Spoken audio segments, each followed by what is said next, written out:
ಕೋಟ್ಯಾಂತರ ಹಿಂದೂಗಳ ಕನಸು ಅಯೋಧ್ಯೆಯಲ್ಲಿ ಶ್ರೀರಾಮನ ಭವ್ಯ ಮಂದಿರ. ಆ ಮಂದಿರ 22ನೇ ತಾರೀಕು ಉದ್ಘಾಟನೆ ಆಗ್ತಾ ಇದ್ರೆ ಅಯೋಧ್ಯೆಯಲ್ಲಿ ಅಭಿವೃದ್ಧಿಯ ಪರ್ವವೇ ಶುರುವಾಗಿದೆ. ಇವತ್ತು ಅದಕ್ಕೆ ಚಾಲನೆ ಕೊಡ್ತಾರೆ ನಮೋ. ಸಂಪೂರ್ಣ ಬದಲಾಗಲಿದೆ ಶ್ರೀರಾಮನ ಊರು. ರಾಮರಾಜ್ಯದ ಕನಸನ್ನ ಗಾಂಧೀಜಿ ಕಂಡಿದ್ರು. ಆ ರಾಮರಾಜ್ಯ ಹೇಗಿರಬೇಕು ಅಂತ ಹೇಳಿ ಅಯೋಧ್ಯೆಯಲ್ಲಿ ಮೋದಿ ಅಭಿವೃದ್ಧಿಯ ಪರ್ವ ಇವತ್ತು ಚಾಲನೆ ಕೊಡ್ತಾ ಇದ್ದಾರೆ. 10 ಅಭಿವೃದ್ಧಿ ಕಾಮಗಾರಿಗಳಿಗೆ ಚಾಲನೆ ಕೊಡ್ತಾ ಇದ್ದಾರೆ. 15,000 ಕೋಟಿ ಮೊತ್ತದ ಅಭಿವೃದ್ಧಿ ಕಾಮಗಾರಿಗಳಿಗೆ ಪ್ರಧಾನಿ ನರೇಂದ್ರ ಮೋದಿ ಅವರು ಇವತ್ತು ಚಾಲನೆಯನ್ನ ಕೊಡ್ತಾ ಇದ್ದಾರೆ. ಭಕ್ತಿ ಪಥ, ರಾಮಪಥ, ಧರ್ಮಪಥ, ಶ್ರೀರಾಮ ಜನ್ಮಭೂಮಿ ಪಥ, ಅದರ ಜೊತೆಗೆ ಶ್ರೀರಾಮ ಧಾಮ, ರೈಲ್ವೆ ಸ್ಟೇಷನ್, ವಾಲ್ಮೀಕಿ ವಿಮಾನ ನಿಲ್ದಾಣ, ಇದೆಲ್ಲವೂ ಕೂಡ ಇವತ್ತು ಪ್ರಧಾನಿ ನರೇಂದ್ರ ಮೋದಿ ಅವರಿಂದ ಉದ್ಘಾಟನೆ ಆಗ್ತಾ ಇದೆ. ಶ್ರೀರಾಮ ಭೂಮಿ ಅಯೋಧ್ಯೆ ಪುಣ್ಯ ನೆಲ ಕೋಟ್ಯಾಂತರ ಭಕ್ತರ ಬರುವಿಕೆಗಾಗಿ ಕಾಯ್ತಾ ಇದೆ. ಶ್ರೀರಾಮ ಜನ್ಮಭೂಮಿ ಅಯೋಧ್ಯೆಯಲ್ಲಿ ಸಂಭ್ರಮ ಸಡಗರ ಮಧುವಣಗಿತ್ತಿಯಂತೆ ಸಿಂಗಾರ ಆಗಿದೆ. ಶ್ರೀರಾಮ ಜನ್ಮಭೂಮಿ ಅಯೋಧ್ಯೆಯ ಗ್ರೌಂಡ್ ರಿಪೋರ್ಟ್ ಅನ್ನ ನಮ್ಮ ಸೀನಿಯರ್ ಆಂಕರ್ ಸ್ಮಿತಾ ರಂಗನಾಥ್ ನೀಡ್ತಾ ಇದ್ದಾರೆ. ಅಲ್ಲಿನ ಸಂಭ್ರಮ ಸಡಗರ ಹೇಗಿದೆ ಅಂತ ಹೇಳಿ, ತಯಾರಿ, ಭದ್ರತೆ, ಮತ್ತೊಂದು ಮಗದೊಂದು ಎಲ್ಲವನ್ನು ಕೂಡ ನಿನ್ನೆ ಯೋಗಿ ಆದಿತ್ಯನಾಥ್ ಅಯೋಧ್ಯೆಗೆ ಬಂದು ಪರಿಶೀಲನೆಯನ್ನ ಮಾಡಿದ್ರು. ಪ್ರಧಾನಿ ನರೇಂದ್ರ ಮೋದಿ ಅವರು ಇವತ್ತು 10:45ಕ್ಕೆ ಸುಮಾರು 15 ಕಿಲೋಮೀಟರ್ ವರೆಗೂ ಕೂಡ ರ್ಯಾಲಿ ಮೂಲಕ ಬರ್ತಾರೆ. ಅದಾದ ನಂತರ ಸುಮಾರು 1.5 ಲಕ್ಷ ಜನರನ್ನ ಉದ್ದೇಶಿಸಿ ಪ್ರಧಾನಿ ನರೇಂದ್ರ ಮೋದಿ ಅವರು ಇವತ್ತು ಮಾತನಾಡ್ತಾರೆ, ಭಾಷಣ ಮಾಡ್ತಾರೆ. ಅಯೋಧ್ಯೆಯಲ್ಲಿ ಸಂಭ್ರಮ ಸಡಗರದ ವಾತಾವರಣ. ಇಡೀ ದೇಶವೇ, ಇಡೀ ವಿಶ್ವವೇ ಅಯೋಧ್ಯೆಯತ್ತ ನೋಡ್ತಾ ಇದೆ. ಆ ಮೂಲಕ ಇವತ್ತು ಪ್ರಧಾನಿ ನರೇಂದ್ರ ಮೋದಿ ಒಂದು ಮಹತ್ತರವಾದಂತ ಮೈಲುಗಲ್ಲನ್ನ ಇವತ್ತು ರೀಚ್ ಆಗ್ತಾ ಇದ್ದಾರೆ. ಪ್ರಧಾನಿ ನರೇಂದ್ರ ಮೋದಿ ಅವರಿಗೆ ಇವತ್ತಿನ ಕಾರ್ಯಕ್ರಮದಲ್ಲಿ, ಇವತ್ತಿನ ಈ ಸಂಭ್ರಮ ಸಡಗರದಲ್ಲಿ ಯೋಗಿ ಆದಿತ್ಯನಾಥ್ ಕೂಡ ಜೊತೆಯಾಗ್ತಾರೆ. ಅಯೋಧ್ಯೆಯ ಅಭಿವೃದ್ಧಿ ಪರ್ವ ಇವತ್ತು ಚಾಲನೆ ಕೊಡ್ತಾ ಇದ್ದಾರೆ ಪ್ರಧಾನಿ ನರೇಂದ್ರ ಮೋದಿ. ರಾಮಪಥ, ಧರ್ಮಪಥ, ಭಕ್ತಿಪಥ, ಅದರ ಜೊತೆಗೆ ಶ್ರೀರಾಮ ಜನ್ಮಭೂಮಿ ಪಥ, ಇದೆಲ್ಲವನ್ನು ಕೂಡ ಪ್ರಧಾನಿ ನರೇಂದ್ರ ಮೋದಿ ಅವರು ಉದ್ಘಾಟನೆ ಮಾಡ್ತಾರೆ. ಸುಮಾರು 16,000 ಕೋಟಿ ಮೊತ್ತದ ಅಭಿವೃದ್ಧಿ ಕಾಮಗಾರಿಗಳಿಗೆ ಇವತ್ತು ಚಾಲನೆಯನ್ನು ಕೊಡ್ತಾರೆ. ಉತ್ತರ ಪ್ರದೇಶದಲ್ಲಿ 4,600 ಕೋಟಿ ಅಭಿವೃದ್ಧಿ ಕಾಮಗಾರಿಗಳು, ಇವೆಲ್ಲದಕ್ಕೂ ಕೂಡ ಪ್ರಧಾನಿ ನರೇಂದ್ರ ಮೋದಿ ಅವರು ಇವತ್ತು ಚಾಲನೆಯನ್ನು ಕೊಡ್ತಾರೆ. ಆ ಮೂಲಕ ಅಯೋಧ್ಯೆ ರಾಮ ಜನ್ಮಭೂಮಿ, ರಾಮ ರಾಜ್ಯದ ಕನಸನ್ನ ಕಂಡಂತಹ ಅದೆಷ್ಟೋ ಜನರು ಇವತ್ತು ಆ ದಿನಕ್ಕೆ ಸಾಕ್ಷಿ ಆಗ್ತಾ ಇದೆ.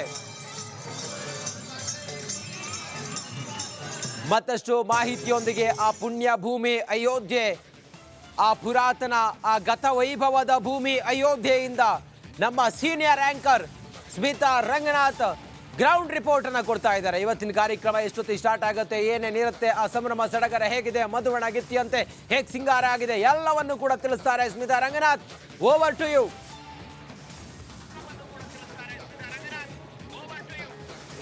Thank you Ranjith. ಇವತ್ತು ಅಕ್ಷರಶಃ ಅಯೋಧ್ಯೆ ನಗರಿ ನವವಧುವಿನಂತೆ ಶೃಂಗಾರಗೊಂಡಿದೆ. ಇದನ್ನು ನಾವು ಪದೇ ಪದೇ ಹೇಳ್ತಿರ್ತೀವಿ, ಪದವನ್ನು ಕ್ಲೀಶೆ ಅನ್ನಿಸ್ಬೋದು, ಆದರೆ ಅಕ್ಷರಶಃ ಅಯೋಧ್ಯೆಯ ಎಲ್ಲ ಪ್ರಮುಖ ರಸ್ತೆಗಳು ಕೂಡ ನಾವು ದೃಶ್ಯಗಳಲ್ಲಿ ತೋರಿಸೋ ಪ್ರಯತ್ನವನ್ನು ಮಾಡ್ತಾ ಇದ್ವಿ. ಕಂಪ್ಲೀಟ್ ಆಗಿ ರಾಮಪಥ ಇರ್ಬೋದು, ಧರ್ಮಪಥ ಇರಬಹುದು, ಲತಾ ಮಂಗೇಶ್ಕರ್ ಚೌಕ್, ಹಾಗೆ ಏರ್ಪೋರ್ಟ್ನಿಂದ ಅಯೋಧ್ಯೆಯ ರಾಮ ಮಂದಿರವನ್ನು ಕನೆಕ್ಟ್ ಮಾಡುವ ಸರಿಸುಮಾರು 15 ಕಿಲೋಮೀಟರ್ ಉದ್ದದ ರಸ್ತೆ ಮಾರ್ಗ ಕಂಪ್ಲೀಟ್ ಆಗಿ ಹೂವುಗಳಿಂದ ಸಿಂಗಾರಗೊಂಡಿದೆ.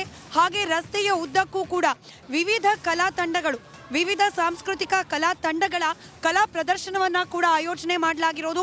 ನೇರ ಪ್ರಸಾರದಲ್ಲಿ ನಾವೀಗ ಸದ್ಯಕ್ಕೆ ರಾಮಪಥದಲ್ಲಿ ಯಾವ ರೀತಿಯಾಗಿ ಮೋದಿ ರೋಡ್ ಶೋಗೆ ಸಿದ್ಧತೆಯನ್ನು ಮಾಡಿಕೊಳ್ಳಲಾಗಿದೆ ಅನ್ನೋದರ ದೃಶ್ಯವನ್ನು ನಿಮಗೆ ತೋರಿಸ್ತಾ ಇದ್ದೀವಿ. ಇದಕ್ಕೆ ರಾಮಪಥ ಅಂತ ಹೆಸರಿಸಲಾಗಿದೆ. ಪ್ರಮುಖವಾಗಿ 4 ಪ್ರತ್ಯೇಕ ಪಥಗಳನ್ನು ನಿರ್ಮಾಣ ಮಾಡಲಾಗಿದೆ. ಈ ಒಂದು ಅಯೋಧ್ಯೆಯ ಪುಣ್ಯ ಭೂಮಿಯನ್ನು ಕನೆಕ್ಟ್ ಮಾಡಲಿಕ್ಕೆ ರಾಮಪಥ, ಧರ್ಮಪಥ ಹಾಗೆ ಶ್ರೀರಾಮ ಜನ್ಮ ಭೂಮಿ ಪಥ, ಹೀಗೆ ಎಲ್ಲ ರಸ್ತೆಯಲ್ಲೂ ಕೂಡ ಇದೇ ರೀತಿಯ ಕಲರ್ಫುಲ್ ದೃಶ್ಯಗಳು ಕಾಣಲಿಕ್ಕೆ ಸಿಗುತ್ತೆ. ಕಲಾ ತಂಡಗಳು ವಿವಿಧ ರಾಜ್ಯಗಳ ಸಂಸ್ಕೃತಿಯನ್ನು, ಕಲೆಯನ್ನು ಪ್ರತಿಬಿಂಬಿಸುವಂತಹ ಸಾಂಸ್ಕೃತಿಕ ಕಲಾ ವೈಭವವನ್ನ ಕೂಡ ಇಲ್ಲಿ ಅರೇಂಜ್ ಮಾಡಿಕೊಳ್ಳಲಾಗಿದೆ ಪ್ರಧಾನಿ ನರೇಂದ್ರ ಮೋದಿ ಅವರ ಭವ್ಯ ಸ್ವಾಗತಕ್ಕೆ. ಇದರ ಜೊತೆಗೆ ಪೊಲೀಸ್ ಸರ್ಪಗಾವಲು, ವಿಶೇಷವಾಗಿ ಕೇವಲ ಅಯೋಧ್ಯೆ ಮಾತ್ರವಲ್ಲ, ಉತ್ತರ ಪ್ರದೇಶದ ಬೇರೆ ಬೇರೆ ಭಾಗದಿಂದ ಬಂದಿರುವ ಪೊಲೀಸ್ ತಂಡ, CRPF ತಂಡ, ಇದೆಲ್ಲವನ್ನ ಕೂಡ ಭದ್ರತಾ ದೃಷ್ಟಿಯಿಂದ ನಿಯೋಜನೆ ಮಾಡಲಾಗಿದೆ. ಹೇಳಿ ಕೇಳಿ ಅಯೋಧ್ಯೆಯ ಮೇಲೆ ಉಗ್ರರ ಕರಿ ನೆರಳಿದೆ. ಹೀಗಾಗಿ ಯಾವುದೇ ರೀತಿಯ ಅಹಿತಕರ ಘಟನೆಗಳು ಪ್ರಧಾನಿ ನರೇಂದ್ರ ಮೋದಿ ಅವರು ಆಗಮಿಸಿದ ಸಂದರ್ಭದಲ್ಲಿ ಆಗಬಾರ್ದು ಅನ್ನೋ ಕಾರಣಕ್ಕೆ ದೃಶ್ಯದಲ್ಲಿ ನೋಡ್ತಾ ಇದ್ದೀರಿ ಕಲಾ ತಂಡಗಳ ಸಾಂಸ್ಕೃತಿಕ ವೈಭವ ಯಾವ ರೀತಿಯಾಗಿದೆ ಅಂತ ಹೇಳಿ. ಅಯೋಧ್ಯೆ ರಾಮ ಜನ್ಮಭೂಮಿ, ಹೇಳಿ ಕೇಳಿ ಸನಾತನ ಧರ್ಮದ ಪ್ರತಿನಿಧಿಯಾಗಿ ಸಂಕೇತವಾಗಿ ನಿಲ್ತಾ ಇರುವಂತಹ ಪುಣ್ಯ ಭೂಮಿ.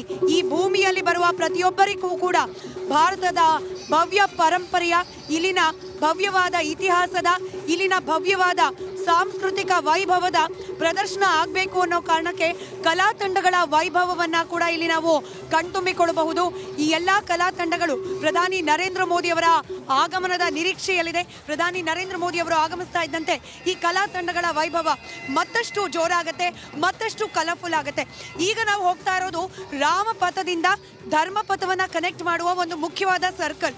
ನಾವೀಗ ನೋಡ್ತಾ ಇರುವ ಈ ರಸ್ತೆ ರಾಮಪಥವಾದ್ರೆ ಇಲ್ಲಿಂದ ಬಲಕ್ಕೆ ತಿರುಗಿದ್ರೆ ಶುರುವಾಗತ್ತೆ ಧರ್ಮಪಥ.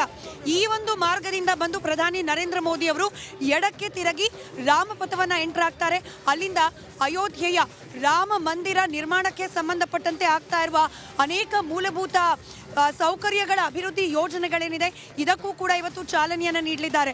ಪೊಲೀಸ್ ಪಡೆಗಳನ್ನ ನೀವು ದೃಶ್ಯದಲ್ಲಿ ಗಮನಿಸಬಹುದು. ವಿಶೇಷವಾಗಿ ಮಹಿಳಾ ಪಡೆಯನ್ನ ಕೂಡ ಇಲ್ಲಿ ನಿಯೋಜನೆ ಮಾಡಲಾಗಿರೋದು ಎಲ್ಲಾ ರೀತಿಯಾದ ಕಾನೂನು ಸುವ್ಯವಸ್ಥೆಯ ದೃಷ್ಟಿಯಿಂದ. ನಿನ್ನೆಯಿಂದಲೇ ರಂಜಿತ್ ಇಲ್ಲಿ ಗಮನಿಸಬೇಕಾದ ಸಂಗತಿ ಅಂದ್ರೆ ಬಹುತೇಕ ಅಯೋಧ್ಯ ನಗರಿಯನ್ನ ಸಂಪರ್ಕಿಸುವಂತಹ ಪ್ರಮುಖ ರಸ್ತೆಗಳಿಗೆ ಬ್ಯಾರಿಕೇಡ್ಗಳನ್ನು ಅಳವಡಿಸಲಾಗಿದೆ. ಹೊರಗಡೆಯಿಂದ ಬರುವ ಯಾವುದೇ ಸಾರ್ವಜನಿಕರಿಗೆ ಸದ್ಯಕ್ಕೆ ಪ್ರಧಾನಿ ನರೇಂದ್ರ ಮೋದಿ ಅವರ ಕಾರ್ಯಕ್ರಮ ಮುಗಿಯುವವರೆಗೂ ಪ್ರವೇಶ ಇಲ್ಲ. ಪಾಸ್ ಇದ್ದವರಿಗೆ, ವಿಶೇಷ ಆಹ್ವಾನಿತರಿಗೆ ಮಾತ್ರ ಈ ಮುಖ್ಯ ರಸ್ತೆಗಳಿಗೆ ಆಗಮಿಸಲಿಕ್ಕೆ, ಇಲ್ಲಿ ಬರಲಿಕ್ಕೆ ಅವಕಾಶವನ್ನ ಮಾಡಿಕೊಡ್ಲಾಗ್ತಾ ಇರೋದು. ನಮ್ಮ ಕ್ಯಾಮ್ರಾ ಪರ್ಸನ್ ಮಧು ರಿಕ್ವೆಸ್ಟ್ ಮಾಡ್ಕೊಳ್ತೀನಿ ಪ್ಯಾನ್ ಮಾಡಿ ತೋರಿಸಲಿಕ್ಕೆ. ಈಗ ನಾವು ಇನ್ನು ಗಮನಿಸ್ತಾ ಇದ್ದೀವಿ ದೃಶ್ಯ, ಇದು ಧರ್ಮಪಥ.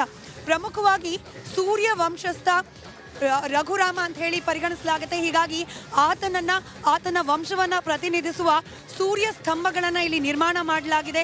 ಇದು ಕೂಡ ನಿನ್ನೆ ರಾತ್ರಿ ಇಡೀ ಇದರ ಕೆಲಸ ಕಾಮಗಾರಿಗಳು ಮುಂದುವರಿಸಲಾಗಿದೆ. ಪ್ರಧಾನಿ ನರೇಂದ್ರ ಮೋದಿ ಅವರು ಬರೋಷ್ಟೊತ್ತಿಗೆ ಸರ್ವಸನ್ನದ್ಧವಾಗಿರಬೇಕು ಈ ಮಾರ್ಗ ಅನ್ನೋ ಕಾರಣಕ್ಕೋಸ್ಕರ. ಹಾಗೆ ಸ್ವಚ್ಛತಾ ಕಾರ್ಯಗಳನ್ನ ಕೂಡ ನಿನ್ನೆ ಇಡೀ ರಾತ್ರಿ ನೆರವೇರಿಸಲಾಗಿದೆ. ಹೀಗಾಗಿ ಎಲ್ಲ ರೀತಿಯಲ್ಲೂ ಕೂಡ ಸಿದ್ಧತೆಯನ್ನ ಮಾಡಿಕೊಂಡು ಸಜ್ಜಾಗಿ ನಿಂತಿದೆ ಅಯೋಧ್ಯೆಯ ಧರ್ಮಪಥ ಕೂಡ.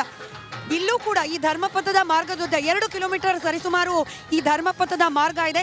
2 ಕಿಲೋಮೀಟರ್ ಉದ್ದಕ್ಕೂ ಕೂಡ ಅಲ್ಲಲ್ಲಿ ಈ ರೀತಿಯ ಕಲಾ ಪ್ರದರ್ಶನಗಳನ್ನ ನೆರವೇರಿಸಲಾಗ್ತಾ ಇದೆ. ಇನ್ನೇನು ಕೆಲವೇ ಹೊತ್ತು ಪ್ರಧಾನಿ ನರೇಂದ್ರ ಮೋದಿ ಅವರು ಅಯೋಧ್ಯೆಯ ನೂತನ ವಿಮಾನ ನಿಲ್ದಾಣ, ಮಹರ್ಷಿ ವಾಲ್ಮೀಕಿ ಅಂತಾರಾಷ್ಟ್ರೀಯ ವಿಮಾನ ನಿಲ್ದಾಣ ಅಯೋಧ್ಯಾಧಾಮ್, ಇಲ್ಲಿಗೆ ಆಗಮಿಸ್ತಾರೆ. ಅದರ ಉದ್ಘಾಟನೆ ಆಗತ್ತೆ. ನಂತರದಲ್ಲಿ ಇದೇ ರೋಡ್ನಲ್ಲಿ ರೋಡ್ ಶೋವನ್ನ ನಡೆಸಲಿದ್ದಾರೆ. ರಂಜಿತ್. ಥ್ಯಾಂಕ್ ಯು ಸ್ಮಿತಾ, ನಿಮ್ಮೆಲ್ಲ ಮಾಹಿತಿಗಾಗಿ. ಸೂರ್ಯವಂಶದ ರಘುರಾಮನ ದಿವ್ಯ ಮಂದಿರ 22ನೇ ತಾರೀಕು ಉದ್ಘಾಟನೆ ಆಗ್ತಾ ಇದೆ. ಮಧುವಣಗಿತ್ತಿಯಂತೆ ಅಯೋಧ್ಯೆ ಸಿಂಗಾರ ಆಗಿದೆ.